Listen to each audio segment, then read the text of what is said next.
Hi friends, welcome back to buddy facts. ఇప్పుడు మనం కలియుగ అంతం ఎలా ఉంటుందో తెలుసుకుందాం. ప్రజలు తరచుగా ప్రస్తుత కాలాన్ని ఘోర్ కలియుగం అని పిలుస్తారు. ఇక్కడ నేరం, పాపం మరియు అధర్మం అంతటా పెరుగుతున్నాయి.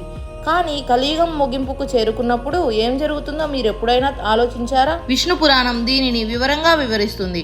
కలియుగం చివరి రాత్రి ఎలా ఉంటుందో ఇది చెబుతుంది.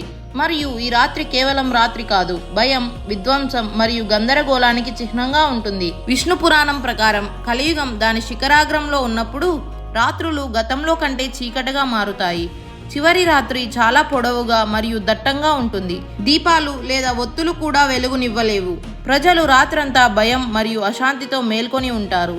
ప్రతి చోట గందరగోళం మరియు అశాంతి ఉంటుంది. రాత్రి ఎప్పటికీ ముగియదు అనిపిస్తుంది. కలియుగం చివరి రాత్రి ప్రకృతి తన ఉగ్ర రూపాన్ని ప్రదర్శిస్తుంది. ఆకాశం నుండి ఆగని కుండపోత వర్షం కురుస్తుంది. ఉరుములు మరియు భయంకరమైన తుఫాన్లు అన్ని వైపుల నుండి విధ్వంసం సృష్టిస్తాయి.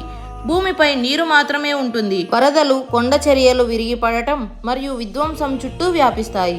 ప్రజలు దాక్కుని తప్పించుకోవడానికి ప్రయత్నిస్తారు, కానీ ప్రకృతి ఉగ్రత ముందు ఎవరూ ఏమీ చేయలేరు. ఈ భయంకరమైన రాత్రి ప్రజలు శారీరకంగానే కాకుండా మానసికంగా కూడా బలహీనంగా మారుతారు. ప్రజలకు ఓపిక లేదా ఆశ్రయం ఉండదు. వారు చిన్న విషయాలకు కూడా భయపడతారు.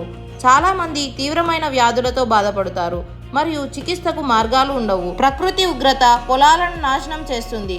ధాన్యపు గోడౌన్లు కొట్టుకుపోతాయి, మరి మిగిలి ఉన్నవి తినదగినవి కావు. ప్రజలు ఆకలి మరియు దాహంతో బాధపడతారు.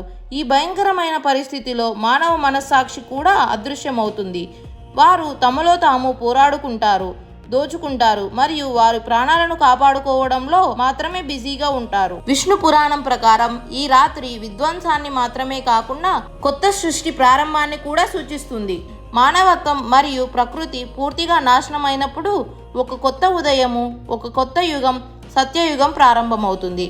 విష్ణు పురాణం యొక్క అంచనాలు మన కర్మను మెరుగుపరుచుకోకపోతే పరిణామాలు భయంకరంగా ఉంటాయని మనల్ని హెచ్చరిస్తున్నాయి.